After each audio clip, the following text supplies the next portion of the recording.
Shalom. Shalom. Berjumpa kembali bersama kami, The Safe Ministry.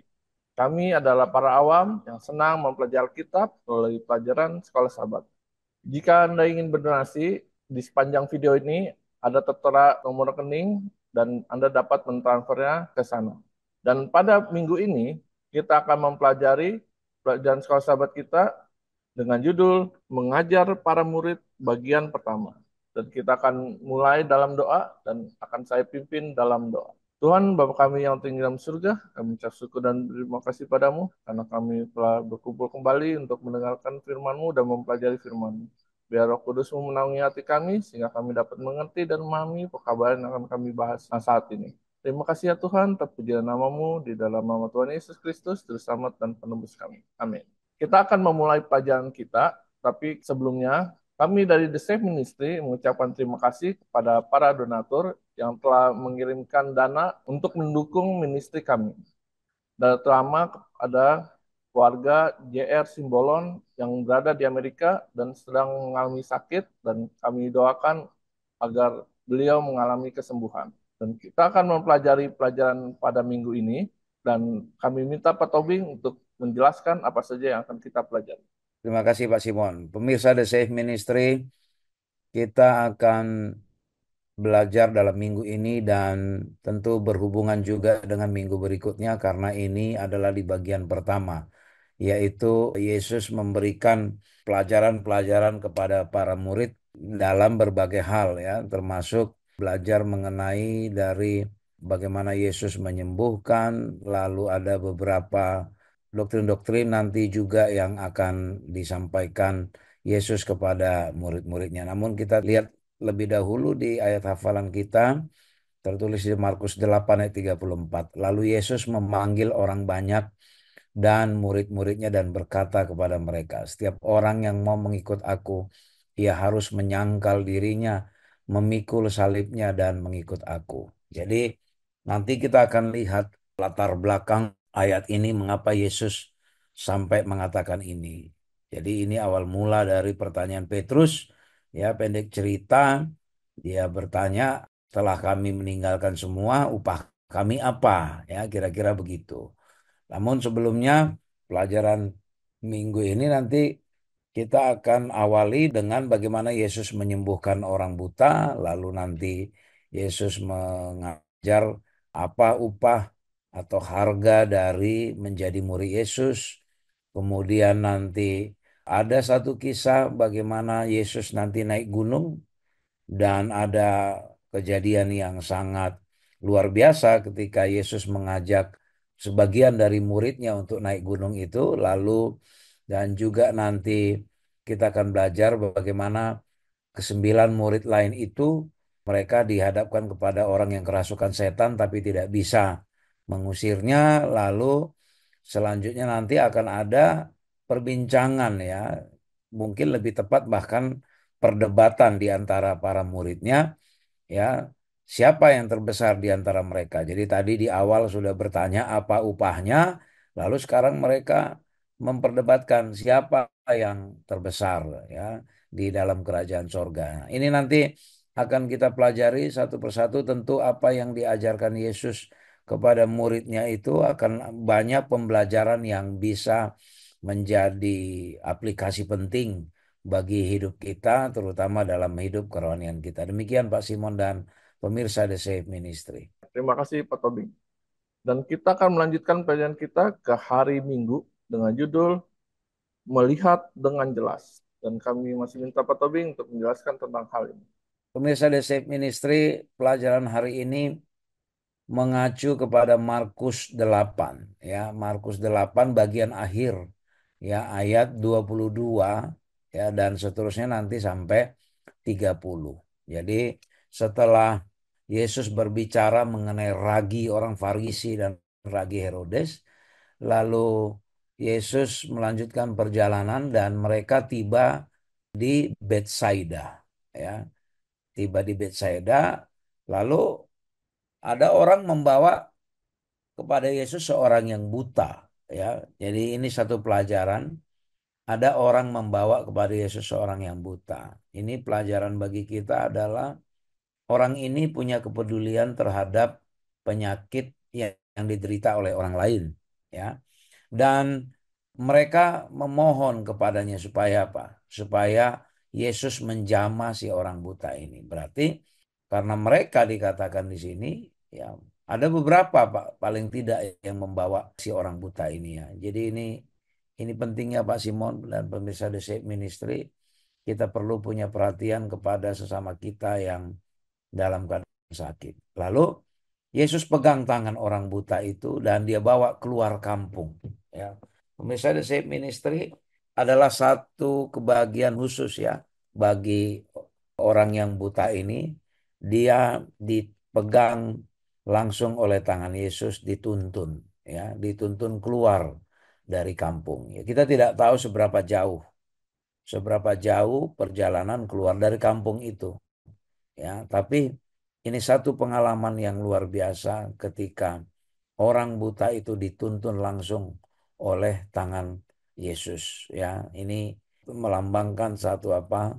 Satu ketentraman hati ketika apa?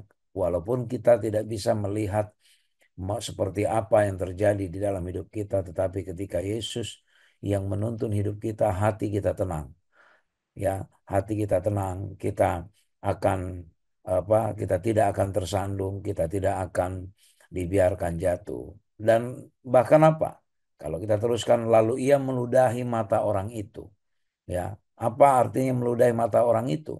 Inilah cara, ya inilah cara yang Yesus lakukan, ya menyembuhkan orang buta itu. Ketika kita dituntun oleh tangan Yesus, apa yang kita rasakan selanjutnya? Kita akan mengalami apa? Proses penyembuhan.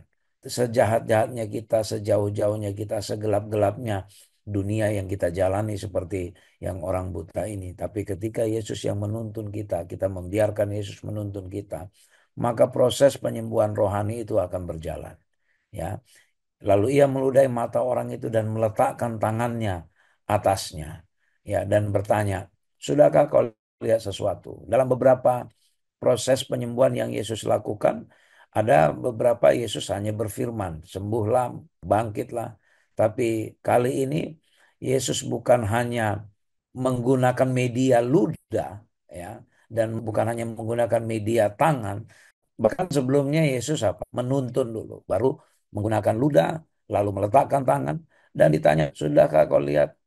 Orang itu memandang ke depan, lalu apa? Ya, saya melihat orang, tapi saya lihat orang itu jalan-jalan, tapi kayak masih seperti pohon. Artinya belum jelas. Ya, masih kayak pohon-pohon aja ini, belum jelas orang. Lalu apa? Yesus letakkan lagi tangannya pada mata orang itu. Kemudian apa yang terjadi? Ya, orang buta itu benar-benar apa? Bisa melihat, benar-benar sembuh. Segala sesuatu dia lihat bisa dengan jelas. Muncul pertanyaan mungkin, mengapa sampai dua kali? Ya, apakah kuasa Yesus melemah? Ya, apakah kuasa Yesus kurang kuat kok sampai dua kali? Atau apakah orang buta ini kurang iman sehingga proses yang pertama tidak berhasil langsung membuat matanya melihat jelas? Ya, nah, ada beberapa interpretasi terhadap ini. Ya, tentu semua ada makna dari apa yang Yesus lakukan. Bisa saja ini adalah satu proses, ya satu proses memberi pelajaran kepada murid-muridnya, ya bahwa kematangan, kedewasaan rohani itu perlu proses, perlu tahapan-tahapan, ya perlu satu perjuangan, perlu satu kesabaran. Bisa saja juga ini melambangkan, ya karena ini sudah mendekati kepada akhir dari misi Yesus. Ya Yesus ingin memberitahu, ya Yesus ingin memberitahu, kalau kita lihat lagi nanti di pelajaran selanjutnya, ya bahwa Yesus ingin memberikan pengantar bahwa akan ada dua tahapan besar lagi yang dia harus lewati, yaitu apa? Kematian dan kebangkitan, ya. Ada beberapa interpretasi terhadap ini. Namun ini semua apa namanya? Ini semua juga mendidik kepada si orang buta itu, ya agar dia apa? Agar dia sabar juga, agar dia juga beriman kepada Yesus ketika proses penyembuhan itu sedang berjalan. Lalu sesudah itu Yesus apa? Menyuruh dia pulang. Dan dia bilang apa? Yesus bilang, jangan masuk ke kampung. Ya, jangan masuk ke kampung. Kita tidak tahu persis mengapa Yesus mengatakan ini. Namun kalau kita kaitkan dengan misi yang sedang Yesus jalankan, yaitu misi keselamatan, dan kalau kita kaitkan lagi bagaimana selama ini orang-orang Farisi dan ahli Taurat sedang mengincar-incar kesalahan Yesus, ya maka kalau orang ini kembali ke kampung nanti menjadi perbincangan sampailah ke telinga orang Farisi dan ahli Taurat, nanti bisa saja ini semakin membuat mereka hendak menjebak Yesus, padahal masih banyak lagi misi yang Yesus harus jalankan. Sesudah itu, setelah orang ini disembuhkan, Yesus berangkat lagi dengan murid-muridnya di sekitar kampung di Kaisarea Filipi. Di tengah jalan dia tanya kepada murid-muridnya, menurut kalian, ya kata orang siapa sih aku ini?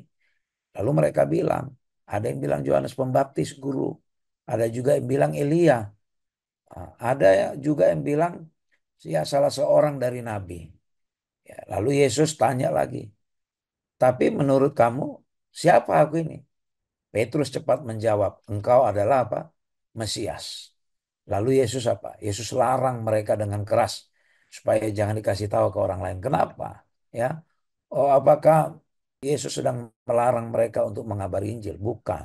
Ya. Ada ada misi yang lebih besar lagi yang Yesus ingin capai. Ya, karena apa? Karena kata Mesias pada saat itu sangat politis sekali ya bagi orang Romawi.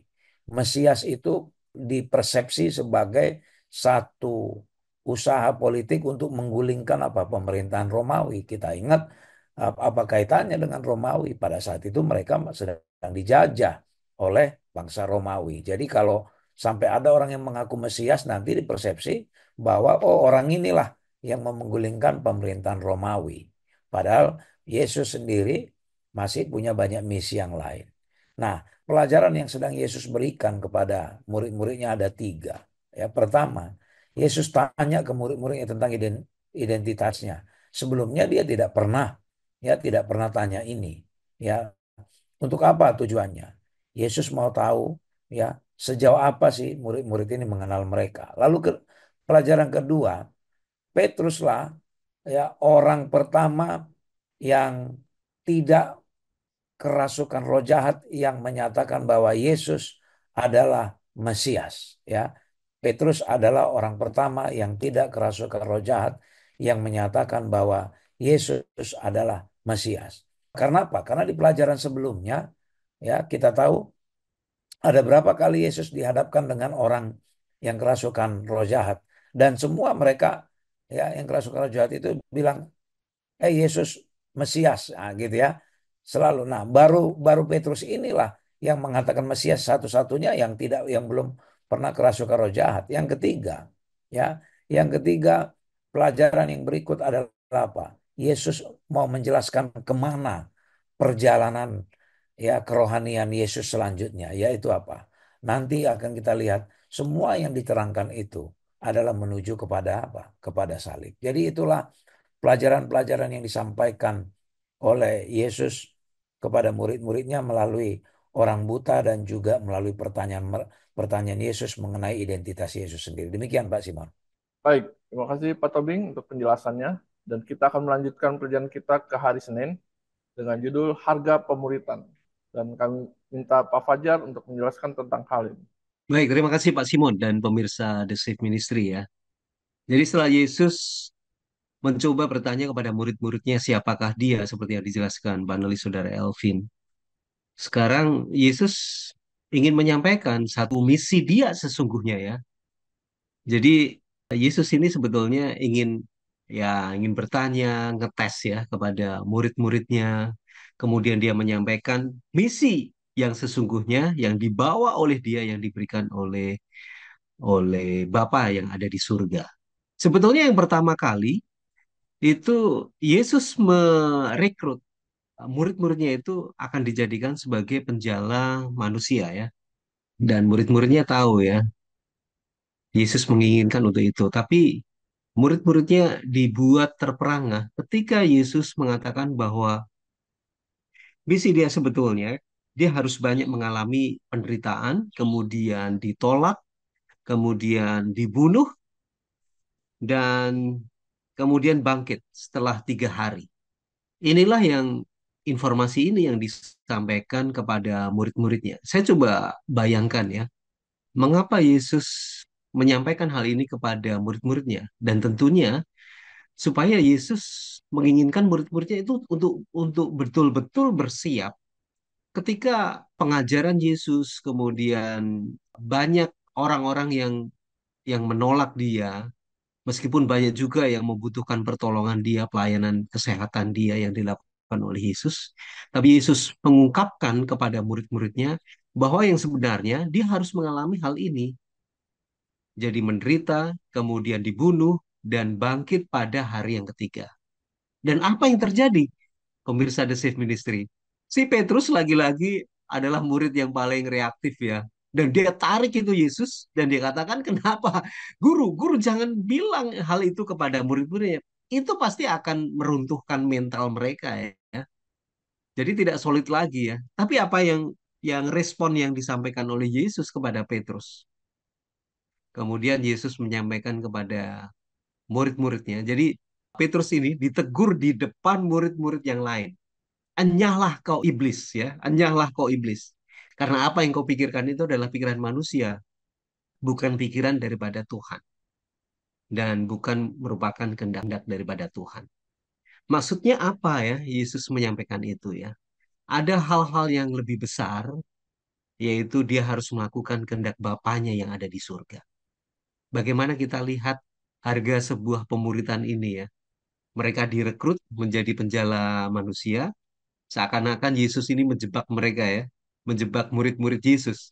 Tetapi tidak seperti itu. Yesus menyampaikan apa adanya bahwa ada satu saat di mana mereka harus mengalami penderitaan dan bahkan Yesus sendiri dicemooh, dihina, dibunuh dan pada akhirnya bangkit pada hari yang ketiga.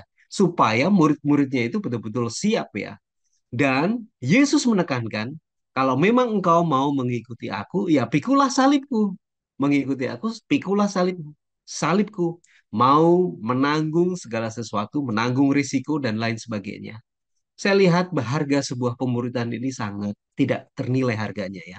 Bagaimana Yesus mau mengorbankan jiwanya, berkorban nyawanya, hanya untuk murid-muridnya, supaya mereka betul-betul dikuatkan, mereka betul-betul dipersiapkan menjadi rasul untuk menyampaikan pekabaran Injil ke seluruh umat manusia. Demikian Pak Simon dan pemirsa The Safe Ministry.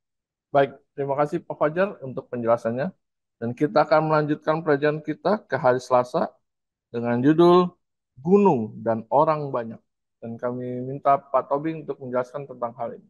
Baik, pemirsa The Safe Ministry, kita akan fokus kepada dua perikop di Markus 9, yang pertama ayat 1 sampai 13 dan yang kedua dilanjutkan dengan ayat 14 sampai 29. Jadi di ayat pertama tiba-tiba Yesus mengatakan sesuatu yang membuat mereka bingung ya, murid-muridnya bingung. Kita juga mungkin agak sulit memahami ini mengapa Yesus tiba-tiba mengatakan begini. Katanya lagi kepada mereka, aku berkata kepadamu sesungguhnya di antara orang yang hadir di sini ada yang tidak akan mati sebelum mereka melihat bahwa kerajaan Allah telah datang dengan kuasa. Ya, ini siapapun kita, kalau kita hadir di situ misalnya mendengar ini, kita juga akan bingung siapa nanti ya yang tidak akan mati sebelum melihat kerajaan Allah, dan kerajaan Allah yang seperti apa ya gitu ya. Lalu ayat 1 ini digenapi dengan peristiwa selanjutnya. Ya, 6 hari kemudian setelah itu Yesus ajak 3 orang muridnya. Jadi ini memang 3 murid yang paling dekat dengan Yesus ya, Petrus, Yakobus dan Yohanes ya. Dia ajak hiking lah ceritanya ini, naik gunung ya. Lalu ketika setelah sampai di gunung mereka kaget Karena apa? Yesus tiba-tiba berubah rupa. Pakaiannya putih berkilat-kilat katanya. Jadi dibilang bahkan apa? Nggak ada orang yang bisa mengelantang pakaian sampai seputih itu. Kemudian apa? Murid-murid ini mendapat penglihatan lagi. Selain Yesus, mereka melihat di situ ada Elia dan ada Musa. Ya, kita juga ini tentu kita harus terima dengan iman. Bagaimana mereka yakin itu Elia dan itu Musa, ya, karena mereka tidak hidup dalam satu zaman. Tapi itulah yang dituliskan di dalam Alkitab. Bisa saja, ya, bisa saja ada ciri tertentu yang menunjukkan yang satu Musa, yang satu Elia. Dan mereka melihat apa? Yesus sedang berbincang-bincang dengan Musa dan Elia. Ya, kalau zaman sekarang ini mungkin ini seperti peristiwa spiritisme mungkin ya, atau peristiwa horor ini ya. Wih, ada 3 orang baju putih ya, yang tadinya satu kok jadi 3 ya, dan putihnya itu juga putih yang berbeda gitu ya. Tapi mereka ya, salah satu murid yaitu Petrus, kembali Petrus ya, memang Petrus selalu yang paling reaktif dan yang paling ingin tahu ya. Dia bilang kepada Yesus, Rabi, ya, kami senang sekali di sini. Gimana kalau kami bikin 3 tenda, 3 kemah di sini. Satu untuk guru, satu untuk Musa, satu untuk Elia. Ya, Petrus bilang begini karena apa? Dia aslinya nggak tahu apa, ya, dia harus ngomong apa karena aslinya mereka ketakutan. Ya, Petrus aslinya takut melihat Yesus pun berganti rupa itu, ya, tiba-tiba bersinar lalu bajunya putihnya juga putihnya beda. Ya, mungkin kalau orang sekarang hantu ini gitu kali ya. Nah, dan nggak berapa lama apa, datang awan, ya, datang awan menaungi ketiga orang ini.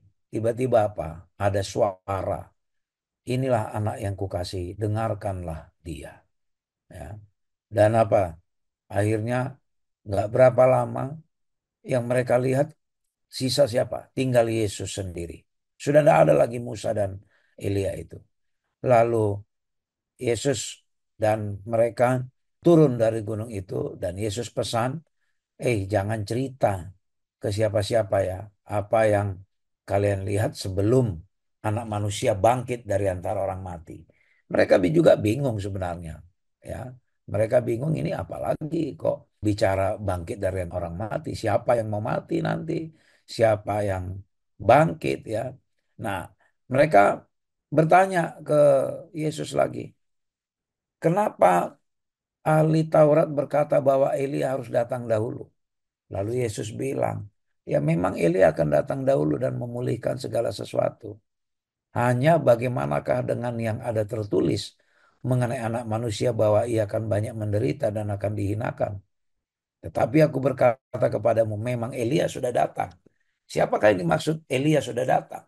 Ya, Yohanes Pembaptis yang berseru-seru yang membuka jalan itu. Ya, itulah yang dimaksud dengan Elia.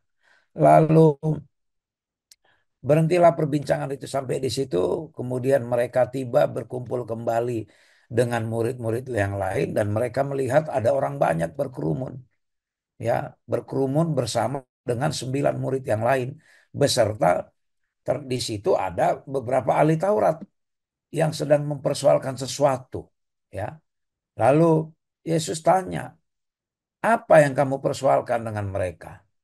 Lalu kata salah seorang dari mereka bilang, Guru, anakku ini kubawa kepadamu karena ia kerasukan roh yang membisukan dia. Dan setiap kali roh itu menyerang dia, roh itu membantingnya ke tanah. Lalu mulutnya berbusa, giginya berkertakan dan tubuhnya menjadi kejang. Ya, aku sudah minta kepada murid-muridmu supaya mereka mengusir roh itu, tapi mereka tidak dapat. Jadi ada orang yang membawa anaknya yang kerasukan roh jahat. Ya, setiap kerasukan roh jahat ini luar biasa.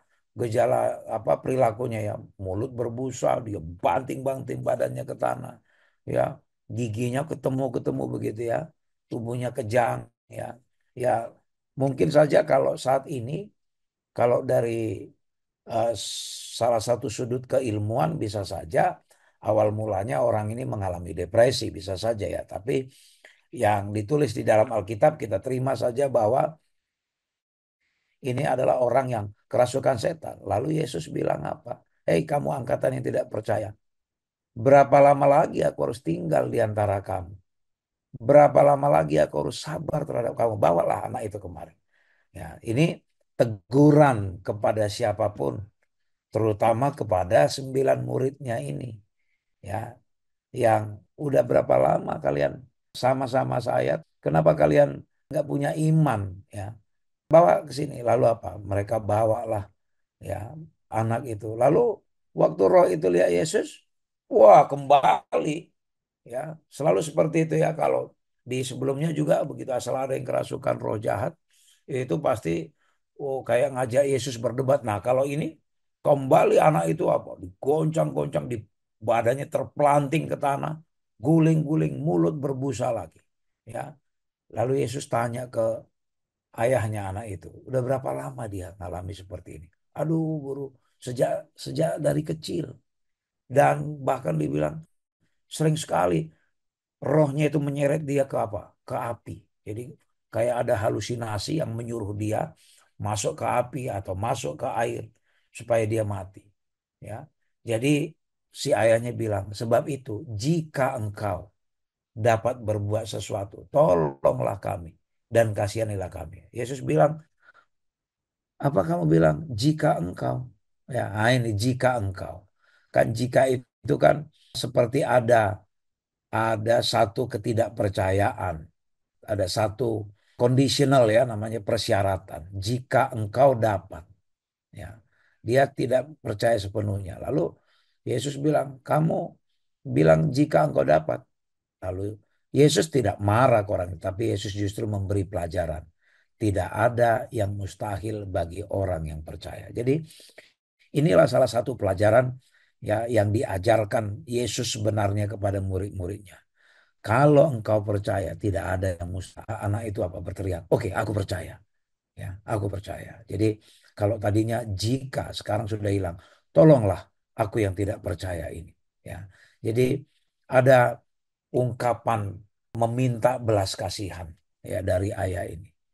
Lalu Yesus lihat orang banyak ini udah makin ramai ini.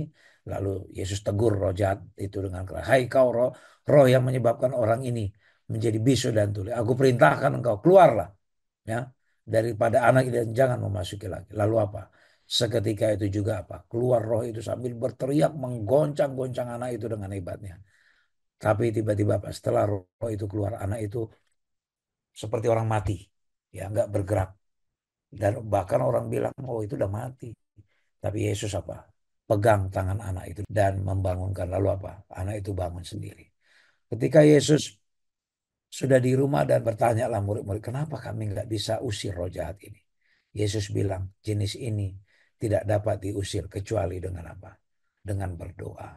Ya, jadi ini satu pelajaran juga yang sedang diajarkan Yesus bahwa selain iman, kamu juga perlu berdoa. Jadi pemirsa The Safe Ministry, pelajaran dari ayah dari anak yang kerasukan roh jahat ini adalah apa? Pentingnya kepercayaan sepenuhnya kepada Allah. Masing-masing kita punya persoalan hidup kita. Mungkin di dalam pelajaran yang diberikan kepada kita, ada ayah yang sedang berjuang untuk kesembuhan anaknya yang kerasukan roh dari kecil. Bisa saja kita sekarang sedang berjuang dengan penyakit kita masing-masing. Ada yang sudah tidak bisa bergerak dari tempat tidur kita. Ada yang sudah divonis sekian bulan lagi, sekian tahun lagi masa hidup kita. Ada yang kita tidak bisa lagi bekerja karena penyakit kita. Ada yang karena kesulitan ekonomi. Tapi yang paling mengerikan sebenarnya adalah apa? Penyakit rohani. Pentingnya kepercayaan sepenuhnya kepada Allah sehingga kita disembuhkan. Disembuhkan jasmani kita, disembuhkan rohani kita. Ini pelajaran mahal bagi kita. Murid-murid Yesus sudah bersama-sama dengan Yesus sekian lama. tapi masih belum percaya sepenuhnya kepada Yesus. Jangan sampai kita sudah sekian lama menerima kebenaran, sudah sekian lama menyebut-nyebut nama Yesus, tapi kita masih belum mempercayakan sepenuhnya hidup kita kepada Yesus. Ini pelajaran mahal bagi murid-muridnya, terutama bagi kita pada saat ini. Demikian pemirsa The Save Ministry dan Pak Simon. Baik, terima kasih Pak Tobing untuk penjelasannya. Dan kita akan melanjutkan pelajaran kita ke hari Rabu dengan judul Siapakah yang terbesar? Dan kami minta Pak Fajar untuk menjelaskan tentang hal ini. Pemirsa The Safe Ministry dan Pak Simon tentunya ya. Ini menjadi satu pertanyaan juga ya bagi murid-murid Tuhan Yesus. Setelah dia tahu bahwa Yesus itu adalah Mesias, kemudian dia juga sudah tahu misi daripada Yesus. Kemudian murid-muridnya sebagian juga berhasil memiliki satu kuasa ya, mengusir setan. Dan ini yang menjadi pertanyaan berikut dari murid-murid, siapakah yang terbesar ya? Jadi satu isu utama dalam satu kumpulan 12 murid Yesus itu, mereka saling bertanya siapakah yang terbesar.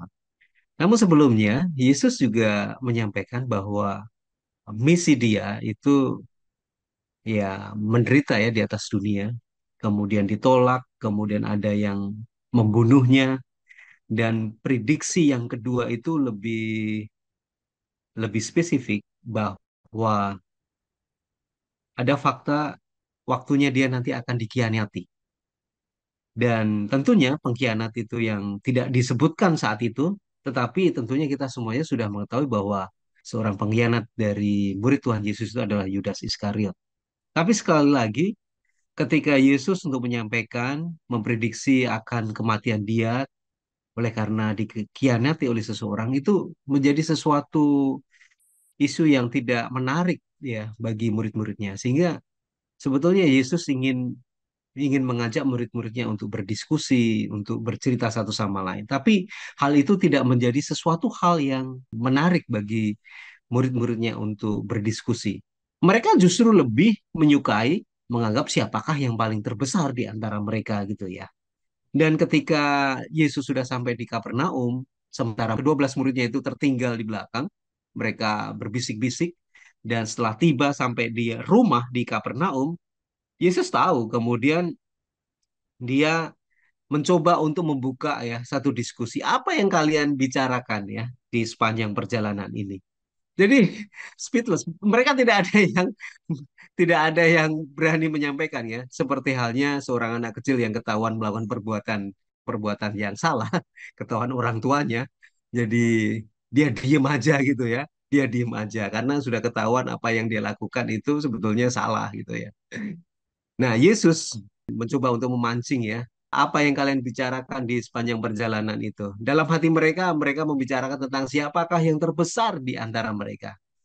Tapi sekali lagi, apakah Yesus tahu apa yang dibicarakan mereka? Tentu tahu karena dia adalah Yesus yang mengetahui segala sesuatu ya. Kemudian Yesus menyampaikan barang siapa yang terbesar di antara mereka, tentunya mereka harus menjadi seorang hamba yang paling rendah ya, kasta yang paling rendah untuk mau melayani kepada setiap orang. Inilah yang ditekankan oleh Yesus. Kemudian Yesus mengambil seorang anak kecil dan didudukkan di tengah-tengah mereka. Barang siapa yang bisa menerima anak kecil ini tentunya bisa menerima dia dan menerima Bapa yang ada di surga.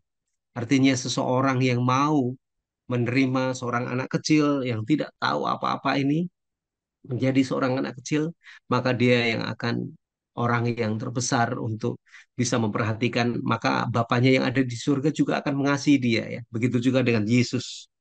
Nah, kalau kita lihat bahwa pertanyaan daripada murid-murid itu terjawab oleh Yesus sendiri, menjadi seorang hamba, menjadi seorang yang mau melayani tuannya.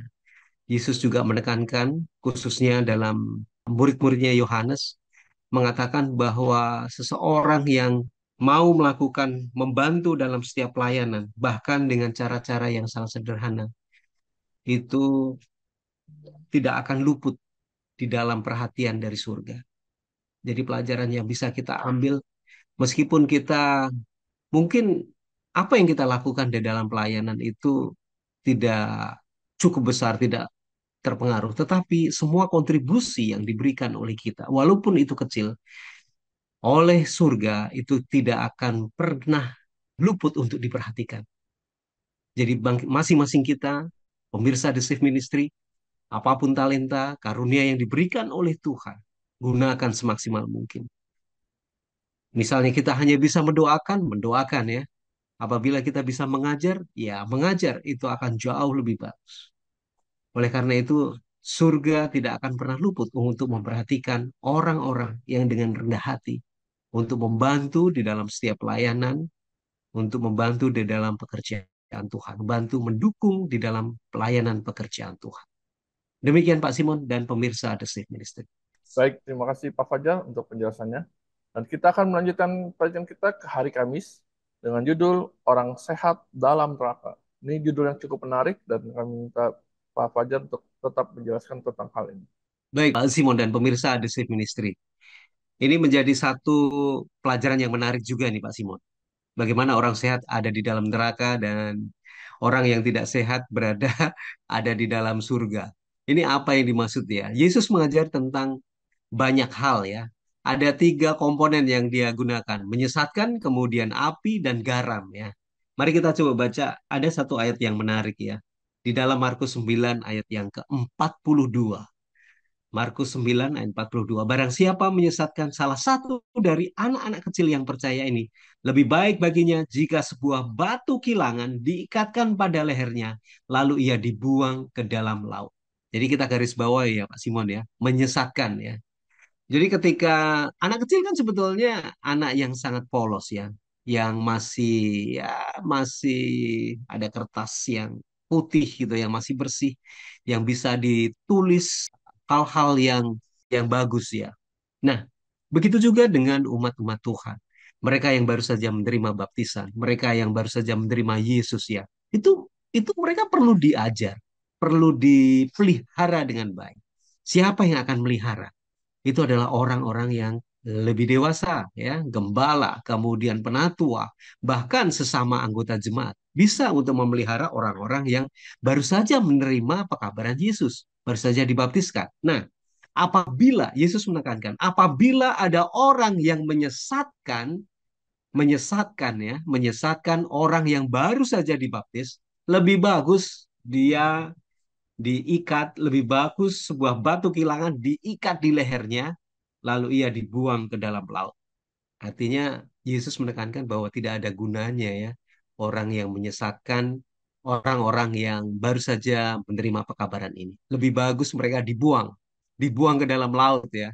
Artinya ya tidak ada gunanya sama sekali, tidak ada gunanya mereka mengajar orang-orang yang perlu untuk diajar, dipelihara, kemudian didewasakan imannya dan lain sebagainya. Kemudian yang kedua, yang kedua adalah Yesus juga memberikan tidak mengajar ya, memotong tangan atau kaki atau mencukil mata. Ini sebetulnya adalah bahasa hiperbola. Jadi ada satu pekabaran atau message yang disampaikan, ingin disampaikan, pesan yang ingin disampaikan oleh Yesus kepada seluruh orang banyak, bahkan murid-muridnya. Bahkan Yesus menggunakan bahasa yang hiperbola ya. Tidak ada tentang lebih bagus kamu potong tangan kamu ya. Lebih bagus kamu potong tangan kamu, kalau itu kamu gunakan akan berbuat dosa. Bahkan mata kamu cungkil, kemudian kaki. Kaki itu udah potong aja kalau mau melangkah ke tempat-tempat. Artinya apa? Sebetulnya Yesus menekankan melakukan sebuah perbuatan dosa itu sangat sangat besar sekali pengaruhnya. Lebih bagus kamu potong tanganmu daripada kamu melakukan perbuatan dosa. Artinya, dosa ini sangat begitu sangat serius ya, menjadi satu perhatian daripada Yesus itu sendiri. Lebih bagus jangan melakukan satu perbuatan dosa. Itu yang diajarkan oleh Yesus kepada dia. Kadang-kadang Yesus menggunakan bahasa yang satir ya. Sebetulnya Yesus mencoba untuk membuka satu diskusi supaya biar mereka itu memberikan argumen kepada Tuhan Yesus, mungkin menjadi seseorang yang antagonis. Wah, kalau gitu, kalau dipotong tangannya, dicukil matanya, supaya biar dia tidak mau melakukan perbuatan dosa, berarti Tuhan Yesus di surga banyak orang yang cacat di sana ya, bukan itu. Kemudian kalau orang yang melakukan perbuatan dosa, oleh karena dia tidak melakukan, tidak memotong tangannya gitu ya, kemudian dia melakukan perbuatan dosa, dia masuk neraka. Berarti di dalam benak murid-muridnya, bahkan orang banyak, mereka berpikir berarti di neraka ini banyak orang sehat, sementara yang ada di surga banyak orang yang menderita cacat dan lain sebagainya. Bukan seperti itu ya. Yesus menekankan harga sebuah dosa itu menjadi hal yang sangat serius. Mendingan nggak usah berbuat dosa lah. Jangan berbuat dosa. Mending kamu potong aja bagian tubuh kamu. Itu yang ditekankan oleh Yesus. Itu sebetulnya bahasa hiperbol. Sebetulnya itu dia menyindir kepada orang-orang banyak ya. Menggunakan bahasa satir ya. Nah, oleh karena itu, bagi kita pelajaran yang bisa kita ambil ya, atas pelajaran-pelajaran Tuhan Yesus. Tuhan Yesus memberikan pengajaran kepada kita supaya kita boleh memahami. Sangat begitu serius jika kita melakukan satu perbuatan dosa. Lebih bagus tangan kita dipotong supaya kita tidak melakukan perbuatan dosa. Lebih bagus mata kita dicungkil kalau kita melihat hal-hal yang tidak baik. Tapi bukan berarti itu menjadi satu bahasa yang fakta yang harus melakukan itu, tidak. Tetapi sangat begitu serius dosa di hadapan Yesus itu sendiri. Oleh karena itu, lakukanlah perbuatan-perbuatan yang baik supaya kita dapat boleh mengenal Tuhan kita, Yesus kita dapat diselamatkan dengan iman kita, dengan percaya kepada Tuhan Yesus, kita saling mengasihi, bagaimana kita memanusiakan manusia, kita gunakan waktu kita atas dasar kemanusiaan untuk membantu orang lain. Inilah doa dan harapan kami tentunya.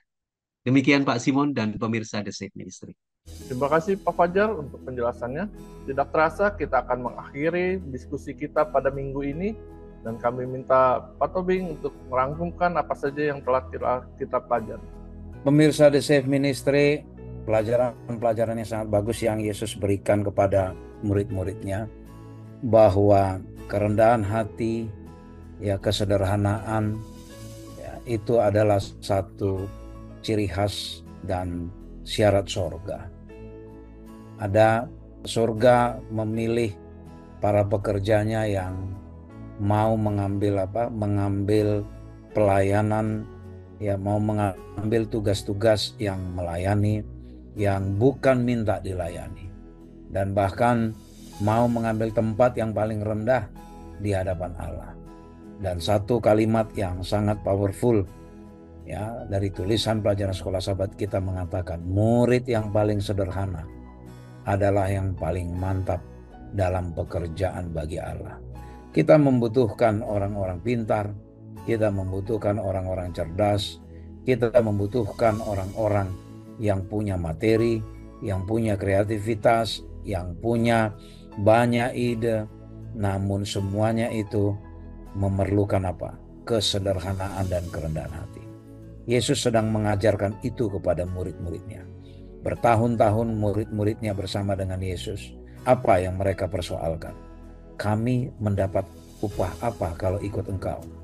Bahkan di akhir masih lagi memperbincangkan siapa yang terbesar di antara kami, ya. Siapa yang terbesar? Siapa nanti yang paling mendapat kehormatan, ya, di kerajaan sorga nanti, ya, atau di kerajaan Yesus nanti? Itulah yang menjadi pertanyaan mereka. Ini juga satu pelajaran bagi kita, ya, bahwa ketika kita mengikuti Yesus, ayat hafalan kita mengatakan, pikulah salibku. Jadi jangan membayangkan ketika kita mengikuti Yesus bahwa kita ini akan mencari keuntungan-keuntungan duniawi, tetapi kita akan memikul salib Yesus. Persoalan hidup dunia itu, Yesus Tuhan yang akan apa? Memberikan sesuai dengan ukuran kita.